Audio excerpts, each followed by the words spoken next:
on! Game on! Game Here's Johnny. You're gonna need a big approach. Wow, so serious. Roll out. I am Iron Man. This is a tasty burger. Welcome to the InSession Film Podcast. Welcome to episode 110 for March 29th, 2015, and I'm JD Duran. And I'm Brendan Cassidy. Thanks for joining us this week, everybody. We have a really fun show in store that I cannot wait to get into. Before we get into what we're doing for this week's show and also bringing on our guest, the first thing we got to do, Brendan, is say a huge thank you to everyone who's listened to this show and supported us, because over this last week, I found out something pretty cool about our podcast, Brendan, that was actually announced like maybe at the end of February, but I just now caught it this last week. But for those that know, earlier in January, we were nominated for an award at the Geekcast Radio Network for Best Review Podcast, and the nominees we were listed with was really phenomenal. I love all those shows, and we won. Brendan, how fun that we won an award for Best Review Podcast. It was really neat. It was very cool, and I just wanted to say a huge thank you to everyone who voted for us. It was pretty cool to hear that. Yeah, I completely agree. I think it's awesome. It's a great honor. Very proud of that. I just think it's kind of embarrassing that we only just found out about it when I think the announcement was actually out in public for maybe like a month, and then we found out about it. Well, I'm actually going to blame our guest for that one because I had no idea. But I want to welcome to the show, though, Dan Clark, not only from Geekcast Radio, but also from the podcast Talking in Circles. Dan, thanks for joining us, man. Yeah, thank you. Hey, we should stop using Pony Express to get those awards out there. It does take a lot longer. It does take a little bit longer. But we do appreciate it, and we appreciate the nomination and you guys going through that process. It was very cool. I was very humbled, very appreciative, not only of you guys putting that on, but also, like I said, for the people that voted for us. It was pretty cool. We really appreciate it. Yeah, it was definitely well-deserved. And like you mentioned, it was fan votes, so it was out of our control, but I was very happy with the results. So. Absolutely. It was very cool to hear. And for those that don't know Dan, he's from a very cool podcast called Talking in Circles, where they talk about everything geekery, and it's pretty awesome. They have some really fun interviews, some really great concepts. You can find their podcast on iTunes, geekcastradio.com. Where else can we find you, Dan? That's pretty much the main places. And yeah, Geekcast Radio. Also, off and on, I'm on the Weekend at the Movies podcast as well. Yeah. So all my stuff is at Geekcast Radio, and like you mentioned, it's all the normal places. Sure. Yeah, definitely go check it out. It's an awesome show. I certainly love it. And thanks for being here, Dan. Really great to have you on the show this week. Yeah, thanks for having me. I always look forward to being on InSession Film, the award-winning podcast. The award-winning podcast, absolutely. That's our new tagline. Yes.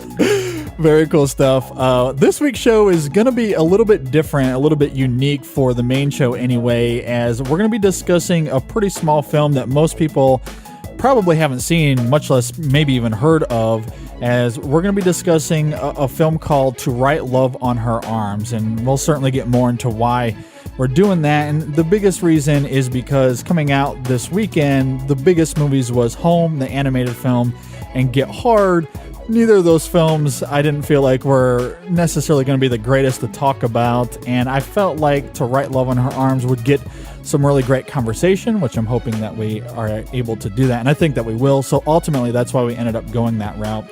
And that film talks a lot about drug addiction. So for our top 3 this week, we're going to be discussing our top 3 movies about addiction.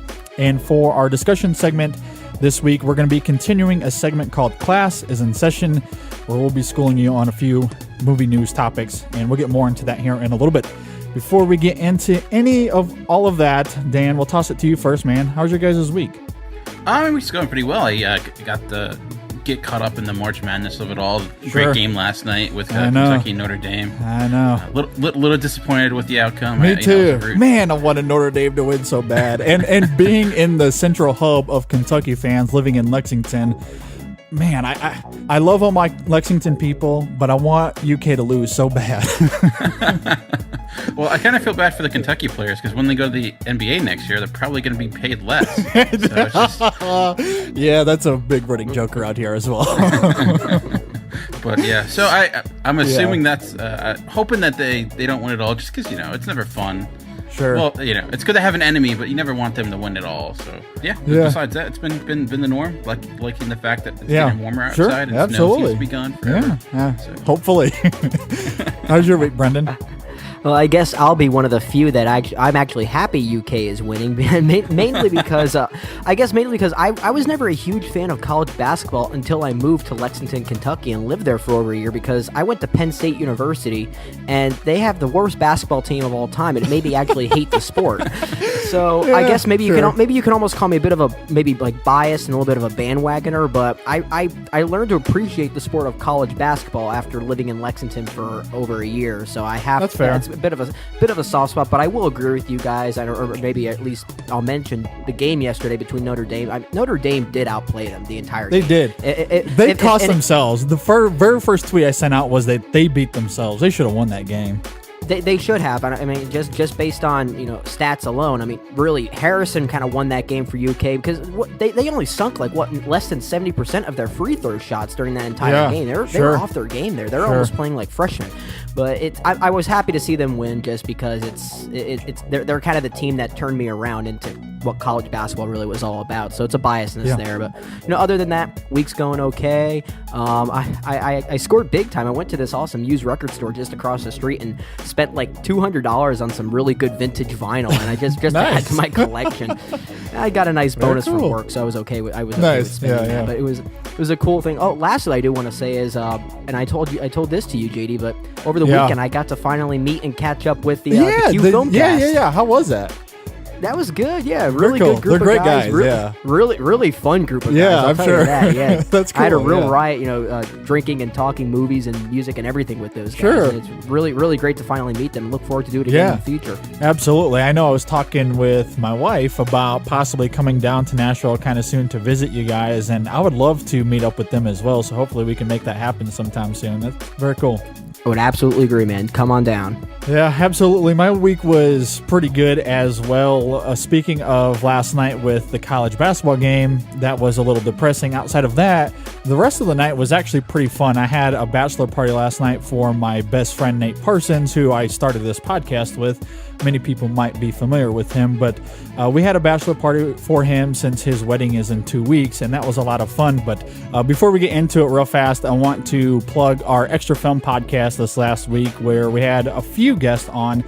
We had one on to talk about South by Southwest and what we can expect coming out of that festival. And then we had two guests, including my wife, come on to talk about Insurgent, which was a lot of fun.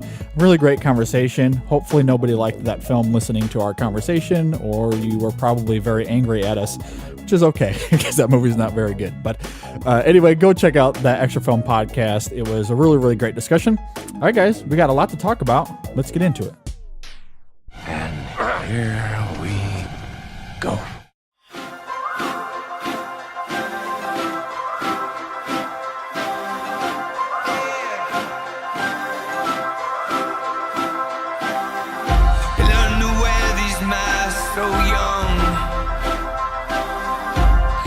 Prison that keeps joy from getting through, and an angry silence grips our tongues. These weapons in our walls become our tombs. Yes, we're the kids who've seen the darkness, always looking for the light. You fall in love and then the rains come down, survives. Come surrender, hidden scars, leave your... You're listening to the InSession Film Podcast. This is episode 110. Brendan, can I write love on your arms? Okay, this is weird already. Now that is impressive. Coffee? Thank you. That's cool. Yeah, the metal mark is the most beautiful butterfly, and it's the most fragile. It only lives a week. Isn't that sad? I wanted to ask you something. Yeah. Don't get angry. It's kind of crazy. I love crazy. I'm insane. I want to write. I want to tell your story. You want to write my story? Yeah, I do. It's powerful. And because nobody talks about all the things that happen to you. You know? And I think it'll help somebody. You think I'm sorry. I'm sorry. No. Jay, you think it could help people? Like... Yeah, I do. All right, To Write Love on Her Arms is directed by Nathan Frankowski and stars Kat Dennings, Chad Michael Murray, Rupert Friend, and a few other people as well. Before we get into it, as I mentioned up in the opening segment, the biggest reason I wanted to discuss this, knowing that not a ton of people have seen it, is because I do feel like we're going to get some really great conversation out of it, whether it's a good movie or a bad movie. In particular, I am very familiar with the organization that this movie is based off of. It's actually very close to me in a lot of ways, which I'll talk about. So I'm pretty excited to talk about this regardless of the direction of where this conversation goes. So all that being said, Dan, we'll toss it to you first. What did you think about the movie To Write Love on Her Arms? Well, to be honest, like you mentioned, it's kind of a hard movie to critique up top because you think overall it's what it's going for seems to be more important than just making a good movie. Sure. But as looking at it as a movie at first glance, I was a little bit hesitant because I knew nothing about it. Honestly, I fall into that realm. I didn't even know it existed until you mentioned it. And then seeing that, it's a movie about a true story starring Kat Dennings, who I honestly was never a huge fan of. I felt like her snark would get in the way of a movie like this. It would be like a veil to hide her gravitas in a movie, in a role like this where you need it. And seeing it's also starring Chad Michael Murray and it's going to have all these music cameos. I was worried it'd be like a glorified after-school special considering the subject matter, but luckily that was not the case. There are some issues with the film, but I think it succeeds on its most basic premise, which is simply telling this story and starting a conversation that needs to be said. Sure. I think it's to start off, I think I thought Kat Dennings did a pretty good job at representing this character who truly is going through a lot. I tend to look at her as more, a sitcom actress who usually is thrown in films as comic relief. But in this, you didn't have that. I felt she gave a really honest performance. And overall, I thought like it handled the material pretty well. I do think there are some issues specifically, and I felt like it could have been a richer film in some moments, especially when it comes to the latter half of the film and it's directing and you have her reaction to the movement of To Write Love on Your Arms. And I really wish it went down that further. And I do have some issues with the music cameos, but overall, I think it may not add anything new to the conversation, but at least it tells us why it's important to have that conversation. So I thought, I overall did enjoy. And enjoy is a weird word to say, but I thought the movie was effective at what it tried to do. Yeah. Or what about you, Brendan? Kind of interesting, Dan. I think you pretty much said exactly what I was just going to say here. So good job for stealing my thunder. I appreciate that. I hacked and read all your notes, and I just copied them. Yeah.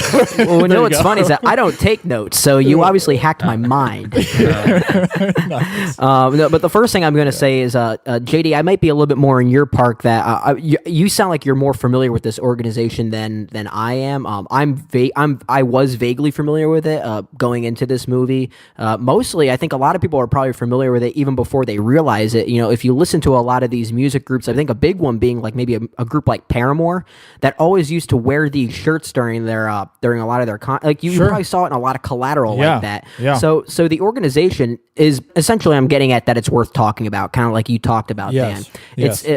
And that's essentially why I think this film is meant to be viewed, is that it's a worthy talking point and a worthy topic and especially a worthy topic to make a film about, whether it be like a documentary or anything like that. And I do feel like it handles the subject matter well to a degree. I think the problems I do have with the movie are very similar to what Dan was kind of foreshadowing into, And it's a lot of the same problems I felt like I've been having with a lot of biopics, even with 2014, is that I do think that there are some focus issues, and mainly with some of the, I think I would have loved to see it delve a little further into, Renee or Kat Dennings' character's reaction to this organization and this movement. There's a very brief moment with her where she goes to rehab, and it's basically she's in and out in like 5 minutes when it was really a 6-month process. I did want to see more of that. I think there's a lot of things that they gloss over the surface, and they don't really, and I think it loses focus a lot towards the second half of the film, where it seems like it's trying to almost address this concern that that this organization that was developed was kind of almost developed against her own free will, whether she liked it or not, and she essentially had a lot of problems with that. So then it raises a lot of questions about the character of Chad Michael Murray, who started this organization, but it doesn't really answer the question whether or not he did the right thing or not, because she had some issues with it. She felt like she was still messed up personally, that even though she had physically gotten better, there's still a lot of strains and other relationships that she had still yet to amend. And I think the movie didn't quite, I guess, tie that up into the bow that I think it wanted to. I don't like it. I'm not saying I like it when things have to tie things up into a nice bow, but I think it was trying to go for that route, and it didn't quite get there. I think it had some focus issues, which we'll get a little bit more into. But having said that, Kat Dennings is great in this movie. I related to her. I cared about her. I cared about where the story was going. I think the relationship with her two friends is really the heart of this movie, and I felt like that's what I wanted to see more out of the Chad Michael Murray and Rupert Friend characters. A bit more of that kind of that strain of love of a loving relationship that they used to have, and how they had to amend that. I wanted to see a little bit more of that kind of connection between the rest of the characters. I think it was a little bit too simplistic on the other side, but I do think overall it was handled well enough to still be a moving experience, and I do think one people do have to check out regardless because of the nature of what this organization stands for. I agree with Dan. I do like the movie, but I think it could have been tighter. Very interesting. I'm really glad to hear your guys' thoughts on this movie overall, because I hadn't heard a ton of great things about the movie going into it. Like I said, I'm very familiar with the organization. As Brendan was touching on, it's pretty popular in a lot of mainstream culture. A lot of bands have worn t-shirts. So even if people aren't familiar with the organization, they may have heard of it through some other means, whether it's a concert or something like that. And because I'm very familiar with the organization, I've had some personal experiences with some very close friends of mine because of this organization. And I don't want to get too much into the details for distraction purposes, but I am very familiar with it. It's something that's very close to my chest. And because of that, I was a little invested in this going into the movie. So much like what we were talking about with Chappie, Brendan, I'm having to kind of separate myself here because of the source material, my attachment to it, and then just looking at it as art. I'm having to kind of separate myself here because of that biasness. And I texted you earlier this last week because I went back to their website and I was reading the backstory on it. There's a really nice blog post on this that was written by Chad Michael Murray's character. It's up on their actual website. You can go and read it. And I was just weeping reading this story. I just absolutely love it. I love the heart of it. I love what it's about. And like I said, I have some personal connections with it. And that being said, I also texted you and said, if the movie is half as good as that article, I'd be happy. And that's exactly what we got here. I completely agree with you guys that the film is flawed. It certainly could have been tighter. There could have been some other direction choices throughout the movie, but I got exactly what I was wanting out of it. I got the heart of it, and that was enough for me to enjoy the film. And I think a lot of the problems you guys are talking about, I think kind of goes to the approach that they had for this film, because it is very tame and it's very safe for the most part. I feel like when you're talking about addiction, there are a lot of films like Shame and Requiem for a Dream and different films like that we may talk about in the top 3 segment that is a lot more darker and arduous to watch, where this is kind of skimming the surface. But at the same time, I don't think the film was about that as much as it was about hope and courage, and more specifically community, and how loving someone through a situation like this is just as much as a source of recovery than actual rehab. And that to me is what's so fascinating about this story. That to me is what's so fascinating about the organization, is that idea, and how it came about to me is extremely fascinating and heartbreaking. Like I said, I was just weeping reading this story, let alone watching it unfold before my eyes. So even though there are issues with it, I really, really enjoyed it. I was emotionally invested, and I like that they at least got the heart of it, even if there are problems with the film. So what's pretty interesting is you called the movie a bit. I think you said the word "safe" in your review. That it that it's the way it treats the subject matter. I think there's a lot of ambitious filmmaking in this movie that we have to talk about. Sure. Especially the films like in the opening, and especially for the first half. There's a lot of fantastical elements to this movie because it does a nice thing by addressing the character of Renee, how she used to always believe in happy endings and fairy tales until I think it was it the parent of one of her best friends, I guess, passed away, and then all of a sudden all that changed. You can almost kind of look as that was like the first trigger to her sense of depression that she starts suffering throughout the majority of this film. And then how all of a sudden those these fantastical elements that she always imagined started getting a bit darker and more disturbing. One of my favorite ones was her imagining herself in a garden in a beautiful field, and at one point it's beautiful looking, it's lovely, and how all of a sudden that changes to dark gray and brooding when she finds out that her parents or that her friend's parent had passed away,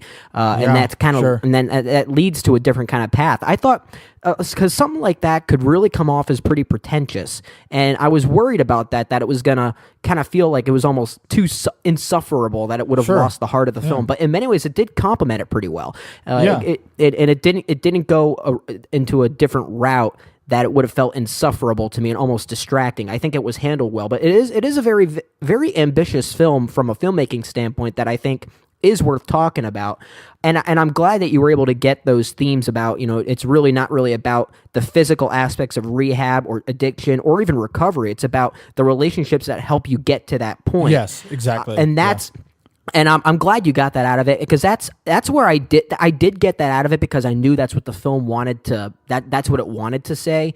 I do think it was a little loose there still, and I do think that's where I wish the film was a little bit tighter, because the real relationships that help her get there are her two best friends. I forget their names. I know one of the actors' name is Mark Soul, and the other girl, her character's name's Jessie. I think she's the one that had the parent pass away in the beginning. That's talking about. Yep. But really, their relationships with them are that's the reason why the movie worked in that regard. But I really do wish that more of that was still spent between maybe her actual family. I think that was very brushed over. There was enough there, I think, that I could still understand it.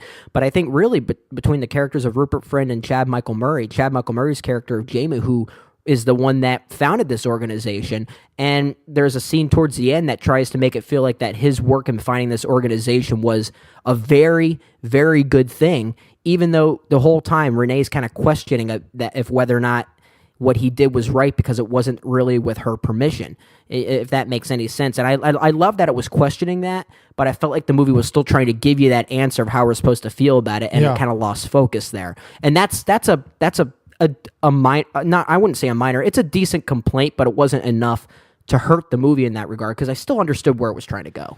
Well, you spouted off a lot of things there. Before we get into some of the latter half there, Dan, I want to hear your response to what Brennan was talking about with the filmmaking aspects. Yeah, the filmmaking aspect that you mentioned, that's a tough thing to do regarding using the larger than life and those dreamlike sequences. And you see it at the beginning. I was a little taken aback by it because I wasn't expecting it, knowing the story. And I like how it stuck with it throughout the film. I think a key portion of this movie is perception, and how sometimes we really don't know or have a true understanding of what someone's really going through. And I think those sequences, give us a good idea of really where the mindset of these characters are. Because like you mentioned, with her relationship with her friends, there's a perception that they perceive her issue something that it isn't. And you see how that disconnect leads to her kind of becoming more and more addicted to those substances and breaking away further. And I think that really gives you that insight into what she's really feeling. And I thought it was used effectively in that manner. My only issue when it became, I felt like became unnecessary, or they took it a little bit too far. And I mentioned it up top regarding like the musical performances and how they kind of threw in some musicals, some notable musicians in there. And I just thought that wasn't necessary. And it felt like it was just doing that just to say, hey, look, they get notoriety for the film. And I don't understand the purpose behind that. And I think you could have gotten the message across without that. And that's where that after school special starts seeping in, where I'm thinking, are you just putting these in here so people will see your movie? It made me think about like in the 90s when you would have that, there was this cartoon that went around with all the like 90s cartoons about not doing drugs. And I kind of got flashbacks to that. And they had like Teenage Mutant Ninja Turtles and like all that stuff. And I had that kind of, it took me out of the film and it made it less about a story and more about a cause, which is part of the movie, but I just don't think it felt completely unnecessary for me. But the effectiveness and the craftsmanship behind those sequences was well. And the other portion regarding addressing the Kat Dennings character, addressing the movement, when that movement started, when it went down that path in the movie, I was a little taken back by it, and I felt like self-promotion through someone else's suffering. And I was like, I don't know if I really like this idea of taking someone's story and putting it out there for other people without that person's consent. And then I love the fact that the movie addressed it, but it addressed it and it didn't go anywhere with it. There's that moment where you see your one friend who's wearing the shirt ironically to get high, and I think it would have been a better movie, and it would have because that's such a huge thing now where people get behind a cause, but the cause almost becomes its own self-sustained monster in a way. I'm thinking of like with the NFL where they wear pink during October for breast cancer awareness, and it becomes more about that act than the actual of wearing pink than the actual cause itself. And I think that's the monster that you can sometimes create. And I thought it was going to go after that, but it just addresses it and doesn't go any further. And I wish it did, because that would have, like I mentioned, made it mean a little bit more, and at least allow it to have a perspective that we really haven't seen before. And instead it just kind of dismisses it and just gives us kind of the ending that we expect.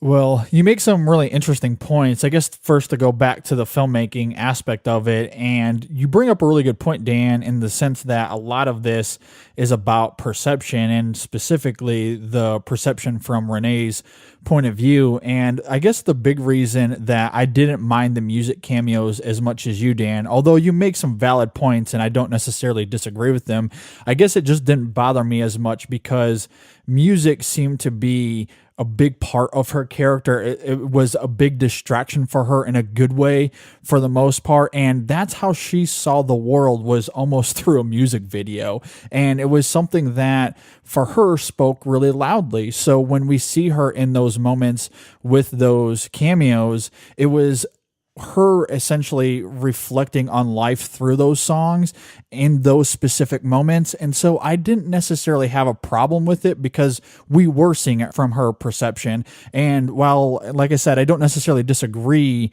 with what you're saying, I think it does play into the Renee character in a lot of ways. And I love the other sequences that has like these visual effects to them. The one you were talking about, Brennan in the garden, I really love too. And for a lot of the same reasons, because we are seeing it from her perception and what she's feeling and what she's going through in those moments, I thought was really terrifically well done for the most part, especially not expecting that going in. And so I actually quite dug that about the film, quite honestly. And then going back to what you guys are talking about with her addressing the movement, I do agree with you guys there that it is a little superficial in the way that piece of it is handled, because I do believe that she gave consent, because we do see a scene where she's like, yeah, you can tell my story. So she did give consent. I think the big reason I bought into it, although I wish they would have explored it further like you guys were talking about, is because it's not so much about her being against the movement as much as I feel like she missed the point of the bigger picture, because there's moments where she's like, oh, this is helping people. That's very cool. Well, let me try to address these emails. And then she's like, oh, I don't know if I can do this.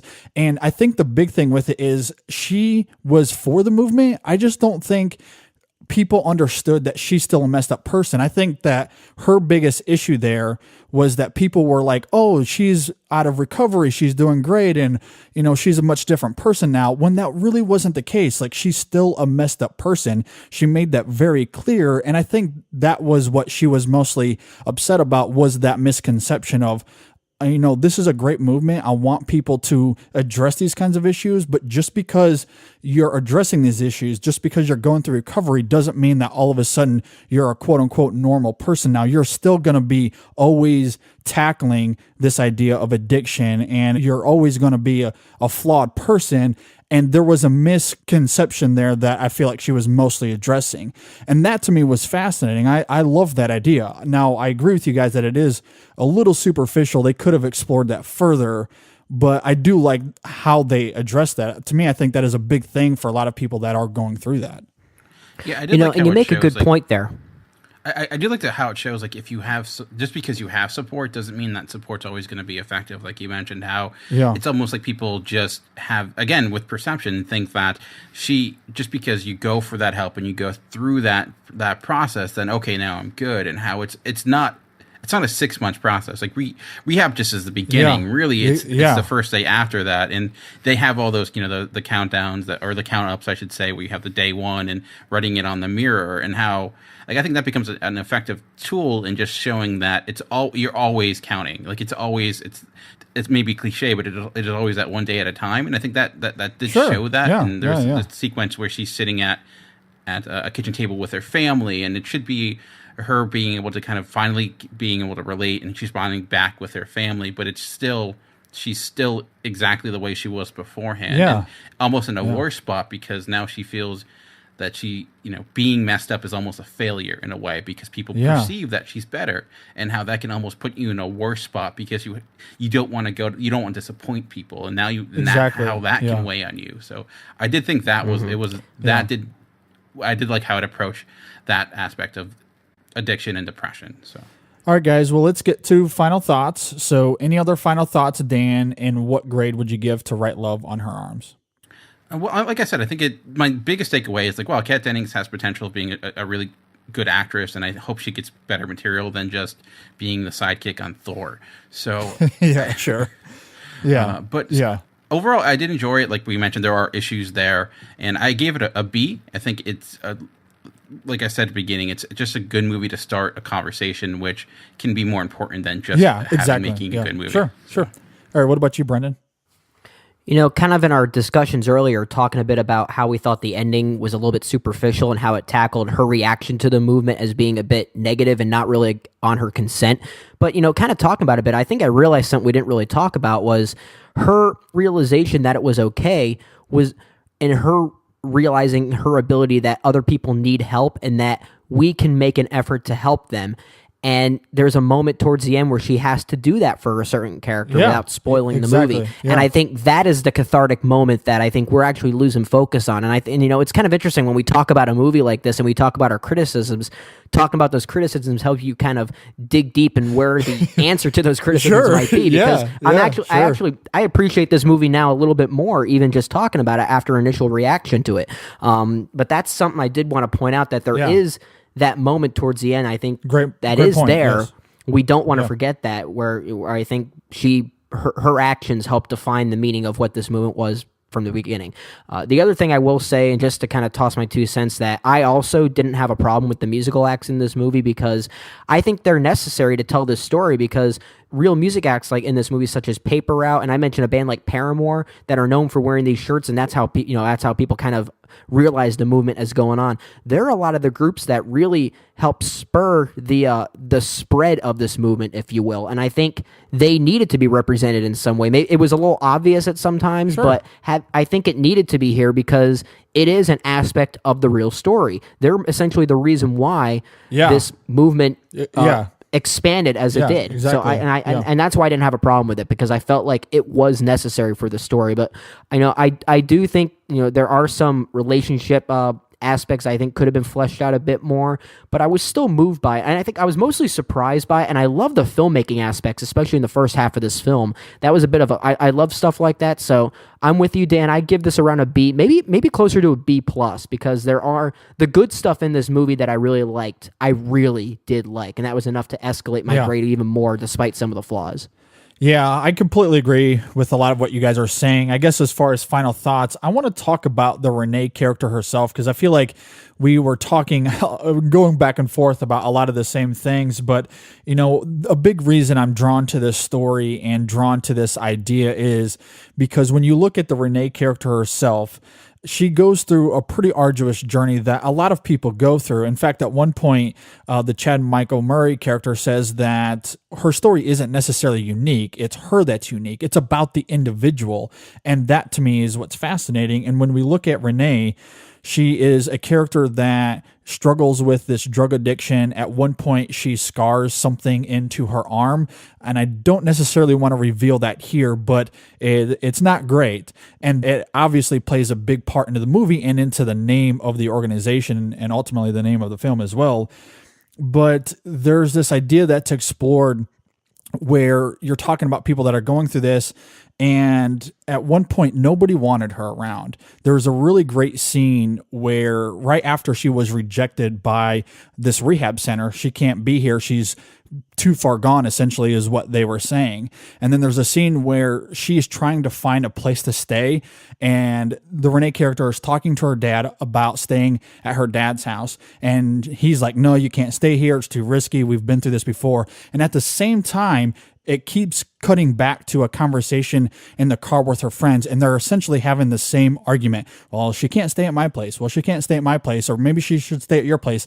And it really is exploring this idea of nobody is really wanting to help her and love her in that moment. And a lot of people going through these situations, that is one of their biggest drawbacks, is they just need help. And ultimately, that's where the core of this movie, the core of this foundation comes from, is this idea of community, whether it just be friends staying at your house and you just put them on a couch and you talk to them and you love them. And I felt like the film, while flawed, I think addressed that gorgeously. It was very beautiful and I loved it. And there were some really telling and beautiful moments near the end that I think really hits that idea on the head that I just found fantastic. And like I said, I think when you're talking about that idea, while a lot of films like Shame and other films may tackle the addiction in a more raw, gritty way, I think this film does the same thing when you're talking about hope and love and those kinds of ideas.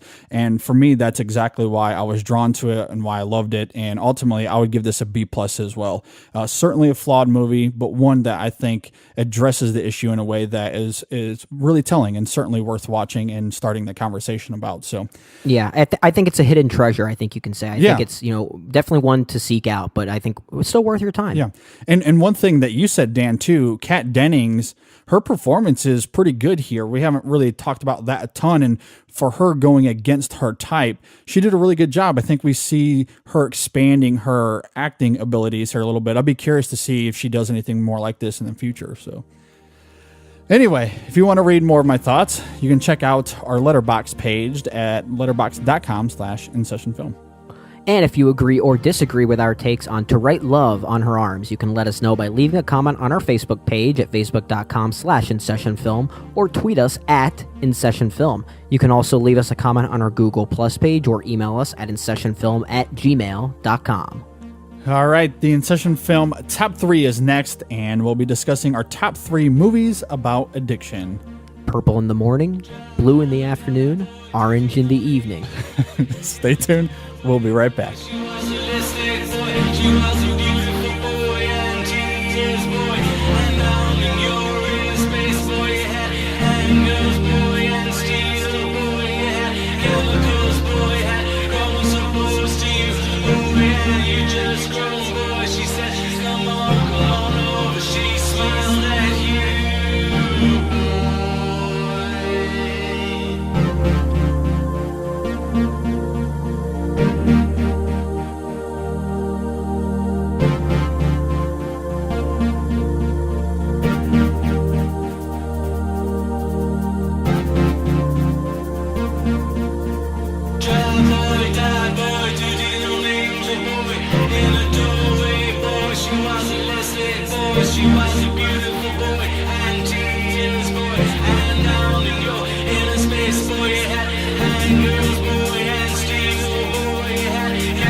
So, Brendan, we just got done talking about To Write Love on Her Arms, and I gotta say, a lot like that movie, when it comes to the first-time watchers, guys, I like to write love on them, but all over their body.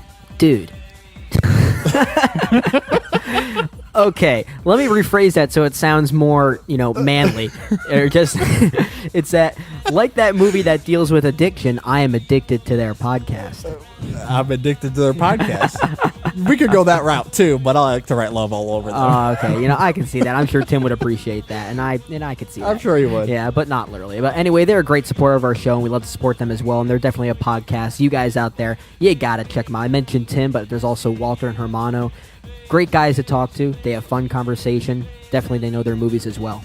Yeah, absolutely. Their banter is amazing. It's very entertaining, very enjoying. Much like To Write Love on Her Arms, I was very happy with how that film turned out, and I'm very happy with the First Time Watchers podcast. It's a great show. I've actually been on the last 2 weeks, so go check them out. Yeah, and I'm actually going to be on their show pretty soon recently as well, and I look forward to that as well. I think it's going to be a great discussion. Yeah, absolutely. But anyway, what's really unique about them is that they'll, every week that they'll pick a movie that they've never seen before, so it creates this really fresh perspective on a discussion, which I think is something that's very beneficial in a film critic kind of environment. I think that's what makes it for great radio, great podcasting, just very good to listen to, and they'll also talk about other movies that they've seen, trailers and other news-related items. Very good for the great movie nerd. Absolutely, and they give some great movie recommendations at the end of their show that I would also pay attention to. The show overall, it's very smart, it's fluid, it's so easy to listen to. They have a lot of fun. I've certainly had a lot of fun being on their show the last 2 weeks. So all that said, Brendan, where can you find this awesome podcast on the internet? Well, what you can do is check them out at firsttimewatchers.blogspot.com and also hit them up on Twitter at firsttimewatchers and on Facebook. Just search for First Time Watchers. Absolutely, and go subscribe to them on iTunes. Leave them a review. I promise it's going to be worth your time. It's an amazing podcast. Again, that's First Time Watchers.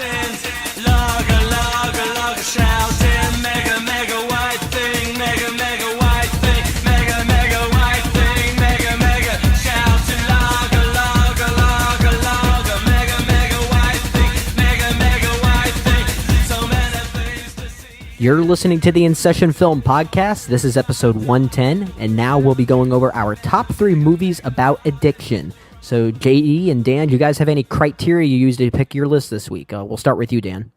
My only criteria, I got to try to stay in the spirit of To Write Love on Our Arms and went towards movies that dealt a great deal with recovery and that aspect of it, not just about addiction, but were centered on trying to overcome that addiction as well. So that's really where I geared my list towards. Okay. How about you, JD? Yeah, I'm right there with Dan in a lot of ways, and I'm also going to call this my Requiem for a Dream memorial list, as I am not going to include Requiem for a Dream on this list. I've talked about this film quite a few times on the show before, so I'm going to leave that one off. But like Dan said, I also wanted to look at this like To Write Love on Her Arms, so I looked at the ideas of redemption and recovery and hope as a big theme for my list, and I also wanted a variety, so I looked at different types of addiction, so each of my 3 picks deal with a different type of addiction, so that's where I sit with my criteria. And that's very interesting. Because I'm kind of in, I guess I'm sort of in the same boat, but I'm also very different. I didn't want to look just at the recovery aspect or about the redemption factor of it, because I felt like that would have made my list a much less broad list. And I like having the nice variety going on here.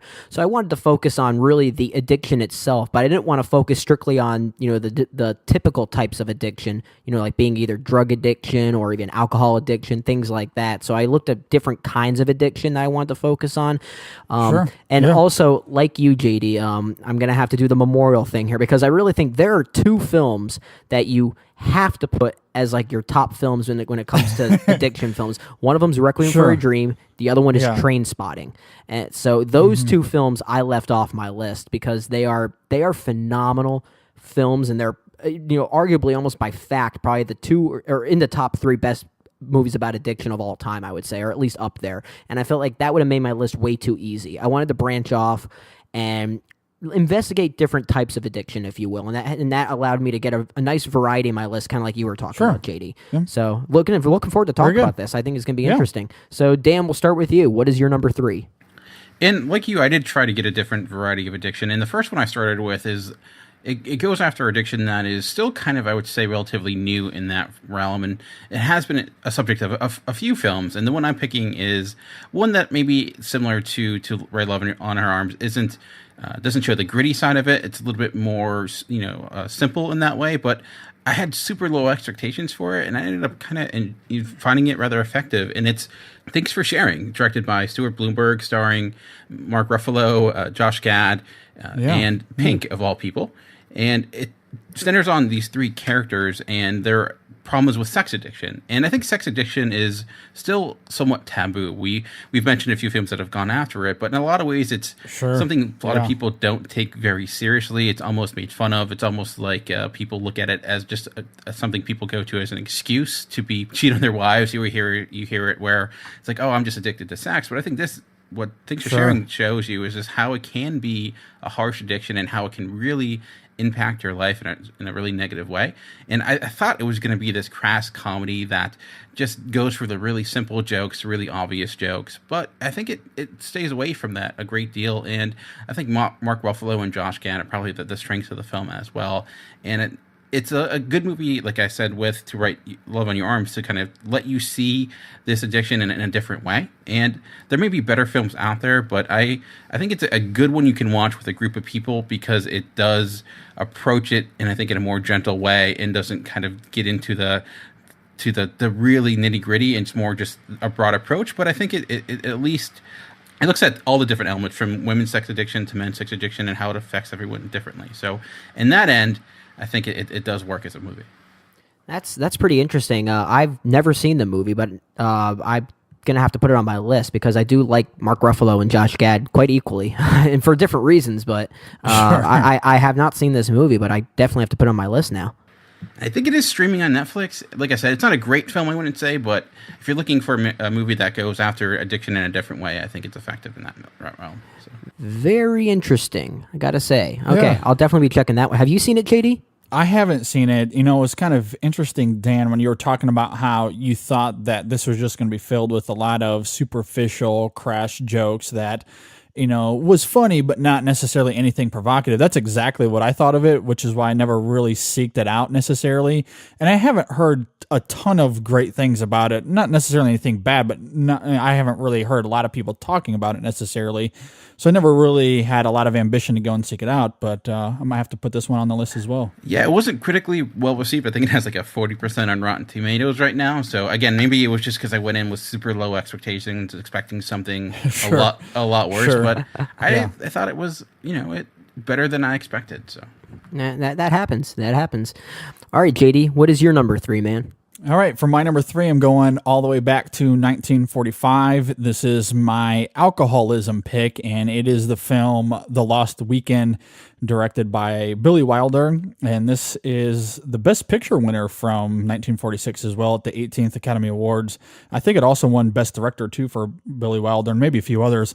I feel like in a lot of ways, it's a pretty groundbreaking film for its time, tackling a topic that not a ton of films did at that time. And essentially, it's about this character, Don is his name, and he succumbs to his alcohol demons and goes on this weekend bender and eventually lands him in the hospital. And it's pretty dark and candid about its self-violence towards addiction, the impacts it has on his relationships. And while it is quaint at times, I think the message is still very relevant and very powerful. And I really love the last shot of this movie when it talks about addiction and overcoming it. And sometimes you need some symbolic moments to help you get through it. This film tackles that in a really fantastic way, I think. And another little tidbit about this too is that Billy Wilder, he worked on this film, Double Indemnity, with Raymond Chandler.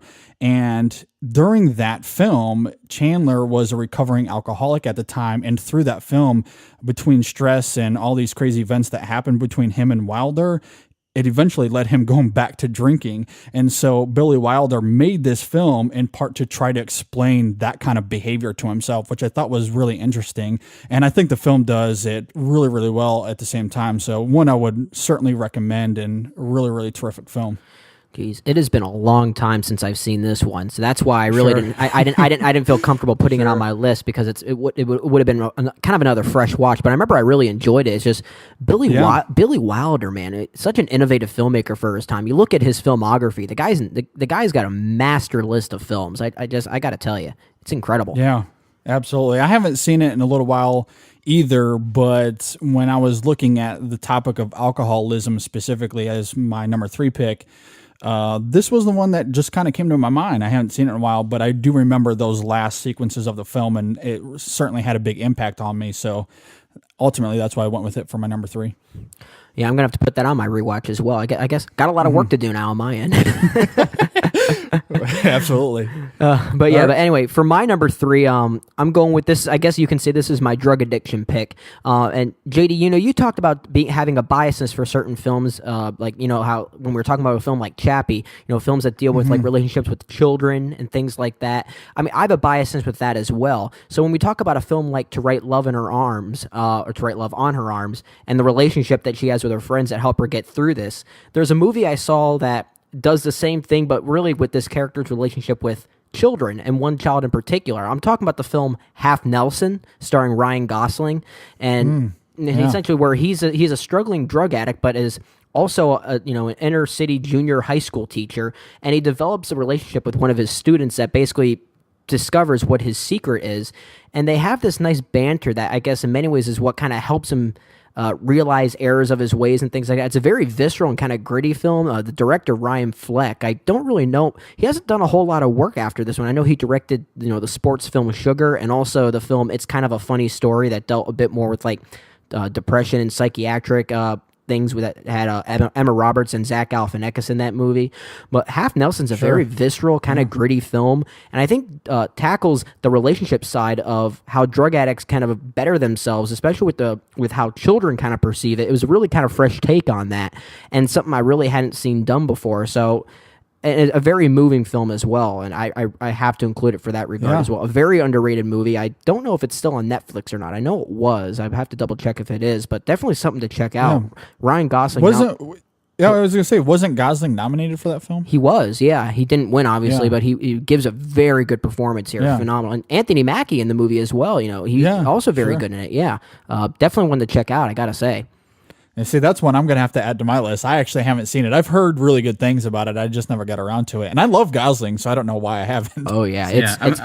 I'm the same way. I've not seen it. I wanted to see it before we did this list, but I did not get the chance to. I think it is on HBO Go right now, but I could be wrong. I remember putting it on a list someplace. So it is there in the ethos someplace to watch. It's somewhere hiding. Yeah, you just got to find it. Very nice. All right, Dan, what's your number 2?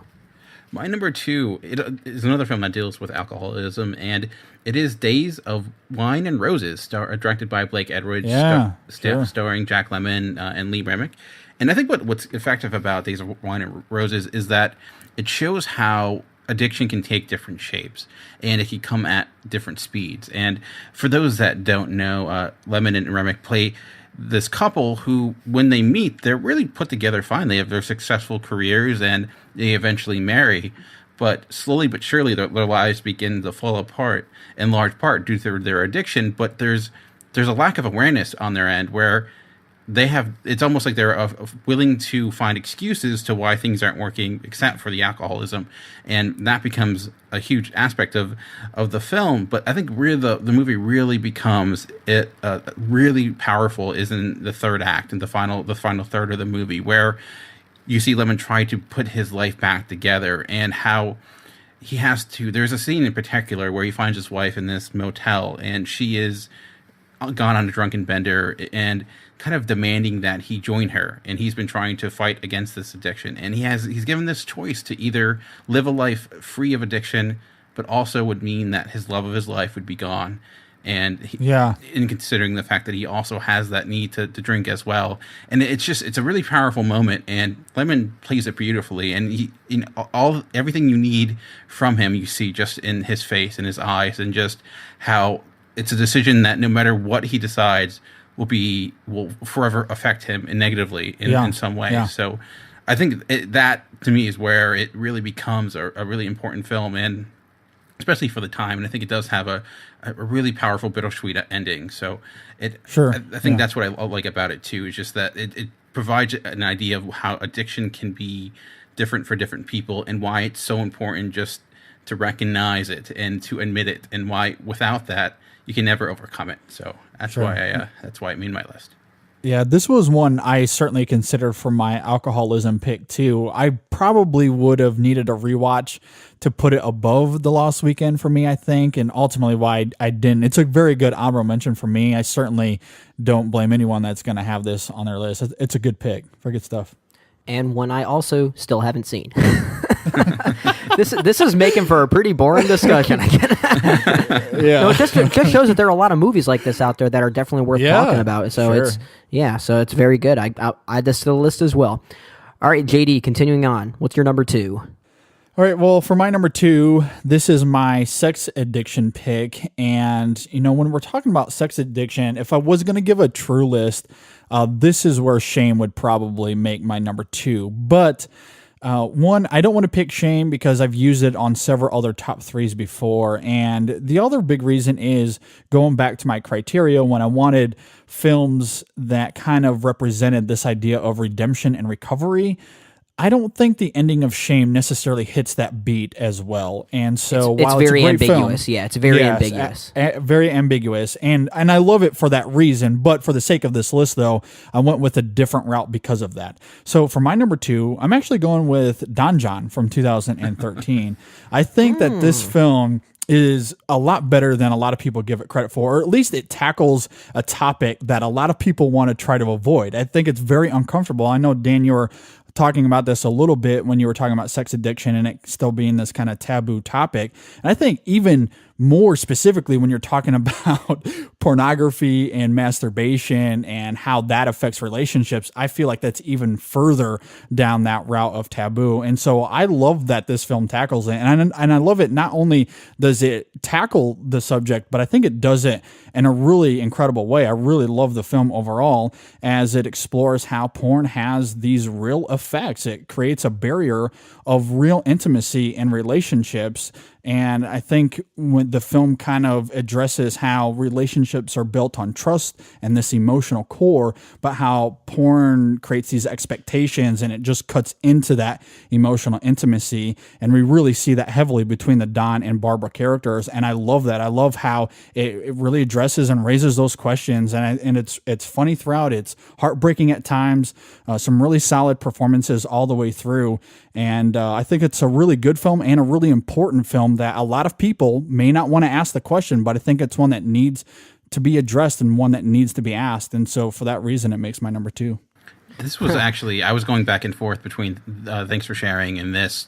I was like, which one should I pick? So I'm kind of glad I didn't include it, but I completely agree. I love how it uses comedy as a tool to really cut the tension to get at a topic like masturbation and porn, because it's always kind of weird, to talk about that outside of just a comedic aspect of it. But I think it just uses that as an ability to get into that topic and then actually have something to say about it that isn't just a joke, which I appreciate. Yeah, I thought it was exactly. I thought it was a really strong directorial debut for Joseph Gordon-Levitt. Yeah, I agree. Yeah, it's kind of funny. I had a friend that saw this movie, and then it was a woman, and she came back to me, and I asked, "What'd you think of it?" She said, "Oh, the movie sucked. It was absolutely horrible. All he did was watch porn and jerk off the whole time."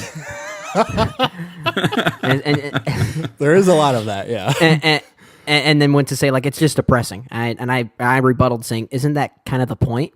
And she was like, exactly. I don't know. I was like, so you can't review movies because I agree. I did enjoy this movie. It wasn't one of my favorites of that year, but that was only by a slight margin. But I really did enjoy a very good directorial debut from Joseph Gordon-Levitt, and a very good performance from him too, as well as the supporting cast. I think it is a pretty underrated film. I do enjoy it. Good pick, very good pick. Mm-hmm. So for my number 2, I'm gonna twist the rules a little bit, I guess, because I'm going with a film that you can argue really isn't about addiction, but I think in many ways you can have addiction and even obsession kind of used synonymously with each other. And I'm going with my pick for my very favorite David Fincher film, and that is 2007 Zodiac. But I'm looking at it from the addiction side of how these three characters become obsessed and addicted with this case of finding out who the Zodiac killer is. So it's a very different kind of addiction, you can even argue. I'm kind of twisting the words around because I really wanted to have a variety of a kind of obsessive addiction kind of list.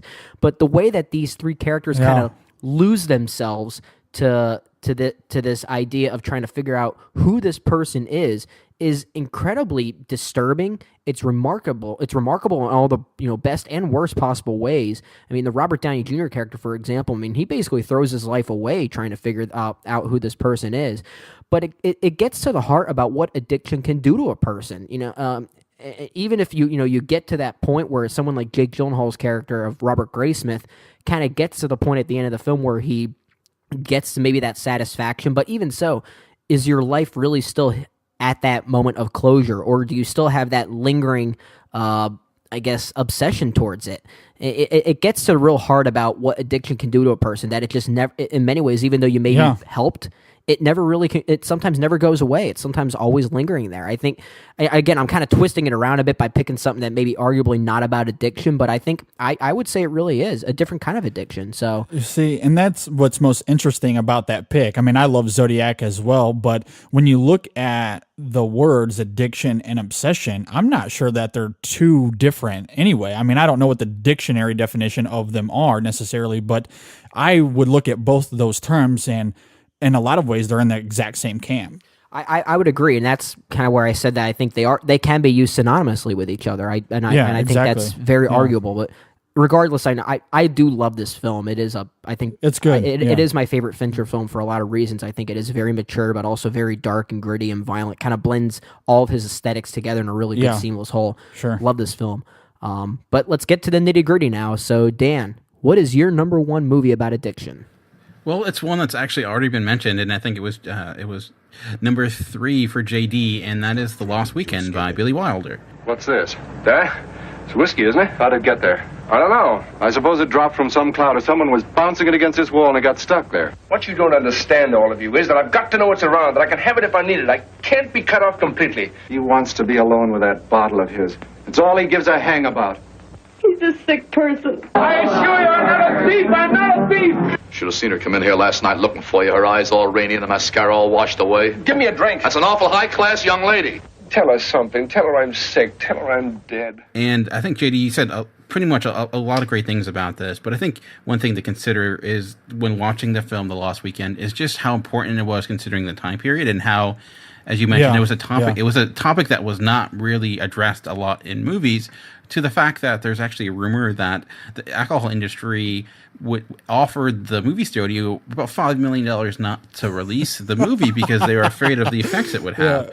It's coming in 1945. Prohibition, ended not that long ago in retrospect, and it's a taboo. It was hugely taboo at the time. Some people thought absolutely. Ray Milland, who won the Oscar that year, deservingly so, because his performance is really effective. I agree. A lot of people thought it could ruin his career, and he would it would completely stop him from getting any other future work because of it. And I think that shows a lot of guts that Wilder would go after and make this movie. And as you mentioned, very much inspired by his relationships after making Double Indemnity.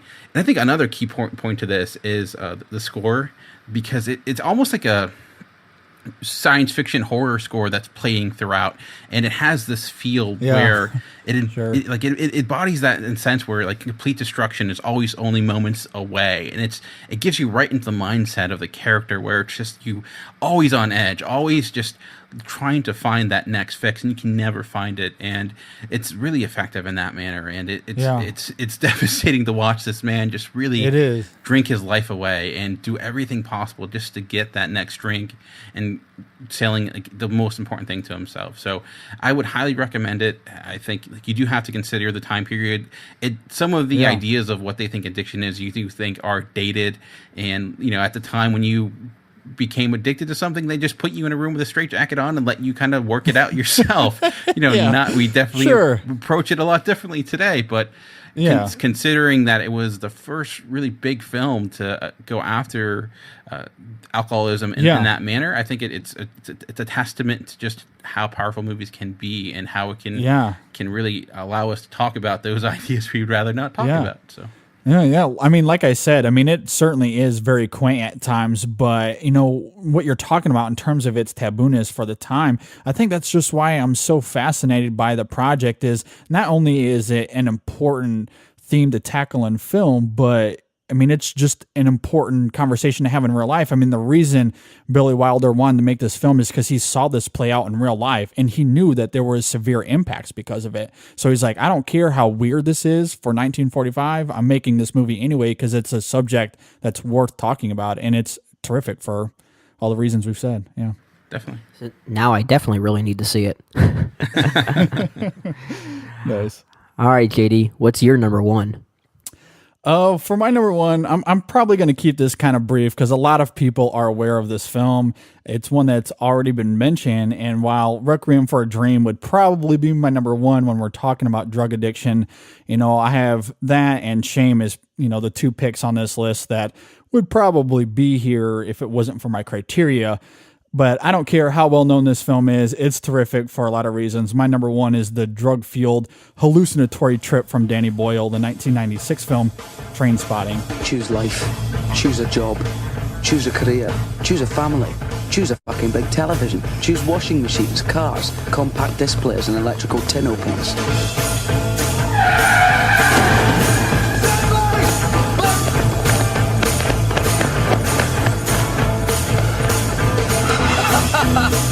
Choose good health, low cholesterol and dental insurance. Choose fixed interest mortgage repayments. Choose a starter home. Choose your friends. Choose leisure wear and matching luggage. Choose a 3-piece suite on hire purchase and a range of fucking fabrics. Choose DIY and wondering who the f*** you are on a Sunday morning. Choose sitting on that couch watching mind-numbing, spirit-crushing game shows. And I mean, I don't know if I really need to go into this. I feel like a lot of us have seen this movie. It certainly is a really incredible, dark, entertaining film. Ewan McGregor gives an exhilarating performance, very charismatic throughout a lot of the film. He's wanting to become clean as long as he can accept that quote-unquote last hit as his last hit, and that continues to go on forever and ever. But you know what's going to make you go sober? Seeing a dead baby crawl on your ceiling. I think that will make you go sober real fast. So very harrowing and not Brendan. Just devastating. Oh my gosh. Some of that stuff in the third act is just arduous and devastating to watch. But yeah, when you're talking about the long road of recovery, but trying to get there and keep going despite the drawbacks and the mistakes you make, you know, going back to some of what we were talking about with To Write Love on Her Arms, even though that movie tackles it very, very differently. But the idea that, you know, the journey is hard, but at the end, there's still a lot of hope. And when you consider that idea and that theme and mixing that with the way Danny Boyle shoots this film and the performances and all that, easily my number one when you consider my criteria. Yeah, and it just for those reasons alone, I didn't include it on my list because it is, you know, it is so good for all those reasons. Sure. I mean, it is practically when you're dealing with drug addiction, like Requiem for a Dream, it's practically a perfect movie. I will also say, just to kind of change it up a bit, I guess Danny Boyle's working on a sequel. I'm not. That's what I've heard. Yeah, I've heard that too. I don't know how true that is or if that's going anywhere or not. That'd be interesting though. I'd be down to see it. Yeah, I mean, just out of curiosity's sake, see what he's going to do with it. I apparently has a working title called Porno. At least that's what IMDb says. So I don't know what that means, but in Danny Boyle, I trust. Whatever that means, exactly. Yeah. So yeah. All right, so for my number one, I'll be a little bit brief as well. It wasn't on either of your guys' list, but JD, you did mention it quite a few times in your criteria, as well as our review of To Write Love in Her Arms. You talked a little bit about this film, but I'm going with the 2011 film Shame, starring Michael Fassbender. Hey, look, touch that. Your head? No. Seriously, touch it. Okay. Oh my God. You feel that? Yeah, what is it? It's a remnant. A remnant? Yeah, from the Neanderthals. There's only a few of us left since the Homo sapiens took over. Okay. That would explain the forehead. Well, what's that supposed to mean? What's that supposed to mean? What do you mean? Seriously, how'd you get it? What is it? I used to play this game with my cousin, where I'd sit in his feet, and he'd fly me through the air. I hit my head off the ceiling, and I blacked out. I was knocked out for 5 or 10 minutes. I peed my pants. Oh. I think when we're talking about sex addiction, I think this one, like you were talking about, JD, doesn't really go into the recovery aspect of it. It's not a very redemptive film. It's a very disturbing film. I mean, this is a movie that earns its NC-17 rating. And they were proud of it, too. Yes, I mean, but it needed to go that route. It's not because it's not glorifying sex like most NC-17 films may, but it's a movie that is so visceral, so hard to watch, almost in a lot of the same ways that a film like Trainspotting or even Requiem for a Dream is, just differences in subject matter. But it's a movie that I don't think I'll ever forget it. I've seen it only once, and I saw it when it first came out. It made my top 3 of the year, and I don't think I have a desire to ever see it again because I don't think I'll ever forget it. But it's a fantastic film, but you talk about the relationship side of how you're able to kind of get over your addiction. His relationship with his sister, Carey Mulligan, played in the movie, is incredible. Awesome. Yeah, it's a lovely relationship, and I'm very biased to brother-sister relationships like that. And Michael Fassbender, I mean, the fact that he wasn't even nominated for this film is an absolute shame. to put it. That was an accident. But I think it's still his very best performance I've ever seen the guy do. It's absolutely incredible. It's a terrific film and probably would have made my list if I was doing a true list with no criteria. I completely agree. And while it's doing something very different than something, let's say, like Don John, I'm okay with that. I love the ambiguousness of it when you're talking about the redemption, and I don't necessarily feel any sense of redemption for him at the end, but I think that's what makes that specific film fascinating is his sister is crying out for help, and he's more concerned about feeding his addiction. And he's oblivious to it. Yeah, absolutely. And it's heartbreaking in all the ways it needs to be. Absolutely love this film. It's fantastic. Yep, good stuff. So continuing on, did you guys have any honorable mentions that you wanted to throw out there really quickly? We'll start with you, Dan. I also thought about Don John. I almost had that on my list. Crazy Heart, I thought about that as well. And it's not a movie, but I also the TV show The Wire is pretty much the focal point about that is drug addiction. So that as a whole is an honorable mention, but I guess doesn't qualify because it's a TV show.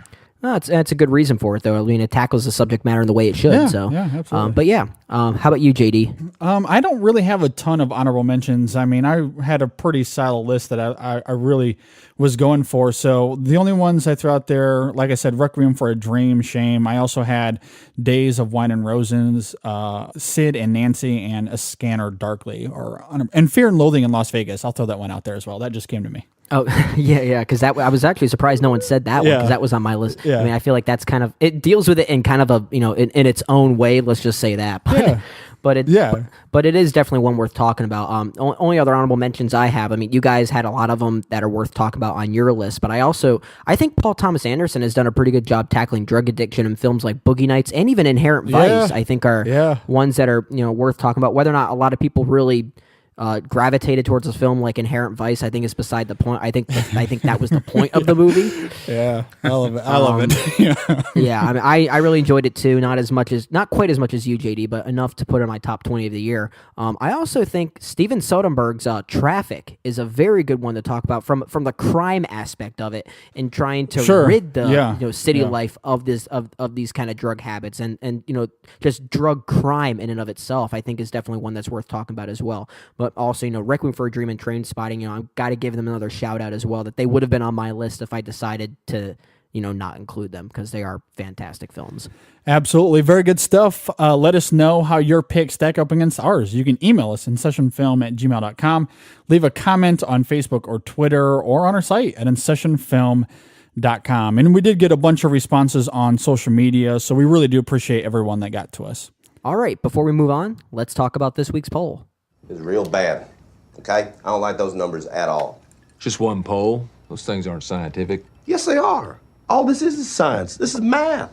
All right, so for our poll this week, we were asking, what would your top final 4 Pixar films be? And essentially why we are doing this is because we are gearing up for our next movie series where we will be talking about we'll be reviewing a series of Pixar films and gearing up for the release of Inside Out, which, I don't know about you, JD. I'm starting to get more excited for as before than I am, because I've been starting to hear some pretty good things about it that's kind of been going under the radar. I don't know about you, but well, we talked about this last week on the show, I think. I think so, but I'm starting to hear even more now. I'm starting to hear even more. I can't wait. I'm pretty excited for it. Yeah. Yeah. So, but yeah, like I said, we threw the question out there for you guys to pick your final 4 Pixar films. We're going to kind of use that as our benchmark to see what films we will be reviewing for our Pixar series. So we like to get some responses from you. Yeah. And interesting, we got our results back, and basically what we did was that we counted up the number of times that these films made your final 4, and then that's how we basically kind of ranked it that way. So winning the list, no surprise, coming up at number 51 times was the good old Toy Story, which I'm gonna... And to be clear on that is all of them mixed together. So that's a little bit of, I guess, a bias pick in some ways, just because it's Toy Story 1, 2, and 3 combined. But again, I agree with you, no surprise there. Yeah, and I was just about to say that that I really figured this is really the culmination of that trilogy. Yeah, it really is. Mm-hmm. And then second place, coming up a total of 40 times, was WALL-E. WALL-E, a good space opera from good old Pixar. There was one write-in where it was just WALL-E. That was it. They didn't write in anything else. So I guess they wanted us to talk about WALL-E. WALL-E, yeah, exactly. Well, I can't blame for that. It's a great film. We'll talk more about it on our series. But following up another 37 times, showing up Brad Bird's The Incredibles. Yes. The Pixar superhero fiasco. Yes. I was loved seeing that written in as many times. I feel like not as many people talk about that one as the others, and maybe they do. I just feel like WALL-E, Finding Nemo, Toy Story are kind of the ones that are talked about more. And now with the sequel coming out, I certainly want to talk about that one for sure. Yeah, finally, I think the Pixar film that really needed a sequel is getting a sequel. Exactly. If you ask me. But following that, fourth place, coming up 33 times, was Finding Nemo. Nice. I'm looking forward to talk about that one. I know, JD, you know I'm a fan of this one, so it should be fun. And lastly, coming up a total of 30 times, the one that took me by most surprise, Brad Bird's Ratatouille. That one, I'm very surprised this one came up on our list. Very surprised. Yeah, not in the top 5 is a film like Up, which I'm a little surprised didn't make the top 5 cut there. I'm not as surprised with something like Brave or the Cars movies, but that one, Up in particular, and even Monsters, Inc., I feel like gets a lot of love as well. And while we did have several votes for those, they didn't make the top 5, and I was a little surprised by that. Yeah. I mean, I would say it's a pretty good surprise. I mean, I don't want to spoil all my thoughts on these films right off the bat, but I mean, it's very. I would say it is a very nice, diverse list that we have here. Although we are really representing, Brad Bird as well as Andrew Stanton, and arguably the 2 best directors from the Pixar film series. Who Andrew Stanton also did Finding Nemo and WALL-E. But I do think this is a very nice, diverse list, but also one that is pretty surprising when we don't have films like Up or Monsters Inc. or you have someone like Tim out there who probably just vote for Cars 2 just to mess with us. Yeah. So it's going to be interesting as far as figuring out how we're going to land the 5 films we're going to do for that Pixar movie series, because the one that you and I had talked about quite a bit, Brendan, is Up. Like, that was one that we really wanted to be in the series, it not making the top 5, but instead Finding Nemo is in now. So that'll be our conversation. Should we discuss Up or do we discuss Finding Nemo? Because I'm pretty sure the rest of the 4 were in our conversation already, as far as I think these are the ones we want to do. But figuring out that 5th one was a little bit of a challenge. So our listeners are saying Finding Nemo. We kind of want to do Up. So that's the conversation we have to have now. Although, JD, as much as we would definitely want to talk about Up, our one rebuttal is, I mentioned something like The Incredibles finally getting its sequel. Finding Nemo is here. Finding Nemo is also getting a sequel. That's a good point. Yes. It might be one that is worth talking about because it will become more relevant a few years down the road, depending on how that sequel turns out. So I think we may have to do some discussion offline, but... I agree, and not only does it have a sequel, but the heart of the film is a father-son relationship, and you know how that gets me, so...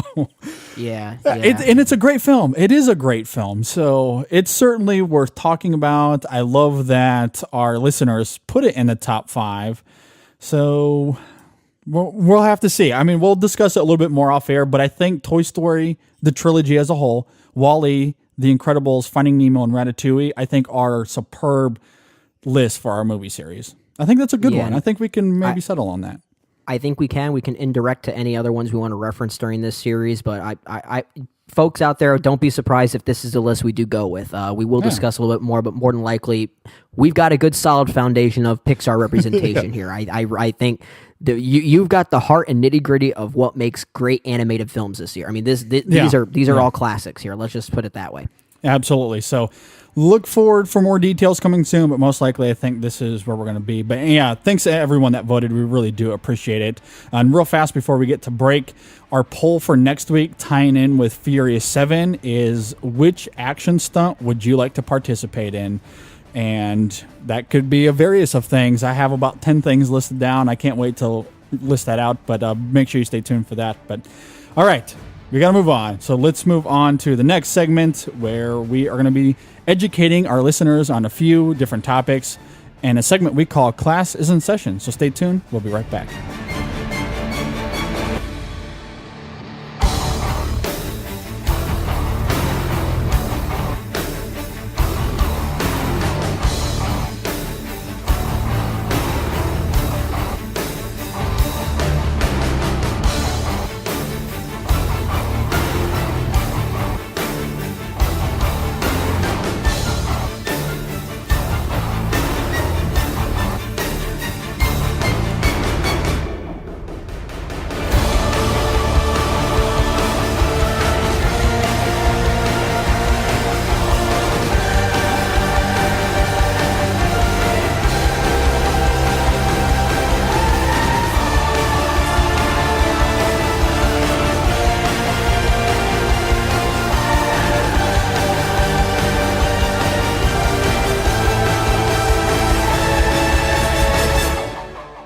Hey guys, I just want to pause for a quick second to say a huge thank you to those supporting the show. If you want to help support us, there's a couple ways you can help us out. One, if you just go to our website at InSessionFilm.com, we have a big bonus content tab in our main menu that you can click on to hear our bonus content for just a small donation of 99 cents. They actually are free to listen to, but we do encourage and appreciate that small donation. And we have some awesome bonus content, including spoiler discussions. We have a segment called Settling the Score with Mark Herney, where we talk about movie music, and also an awesome segment called Nerding Out with DJ Valentine from Simplistic Reviews. All of it is really fun. We really hope you enjoy it. And another way you can help us out is going to the InSession Film store at InSessionFilm.com/store. You can get a fun t-shirt or a mug or something really cool with our logo on it. That's certainly one way you can help us out. As you heard up at the top of the show, we are sponsored by Audible.com. And if you go to audibletrial.com/InSessionFilm, you'll get a free audiobook and a free 30-day trial just for signing up. So if you like audiobooks, that's a really great resource. I would highly recommend audible.com, and that helps support the show as well. Or you can just go to InSessionFilm.com/donate, and you can donate directly to the show via PayPal, whether it's a one-time donation or, as of last week, we have a brand new monthly subscription platform via PayPal where you can sign up for $1 per month, $3 per month, or $5 per month. That is one way that would really help us out as well. So no matter what you do, even a subscription to iTunes or a like on Facebook, all of it helps, and we really do appreciate everyone's support.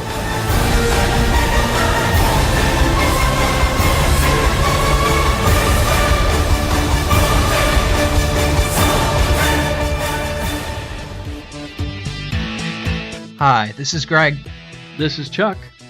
And this is Dan, and we are Talking in Circles. Because the world needs another podcast, we are here as Geekcast Radio's newest edition. And as the title says, each week we get lost in conversation about a wide range of topics, including movies, comics, games, art, TV, and even occasionally sports. We play games and discuss pivotal topics like who would win in a fight, the Kool-Aid Man or Tony the Tiger, and examine the hot-button issues of the world of geekdom. We keep things fresh by taking timeless topics in new directions.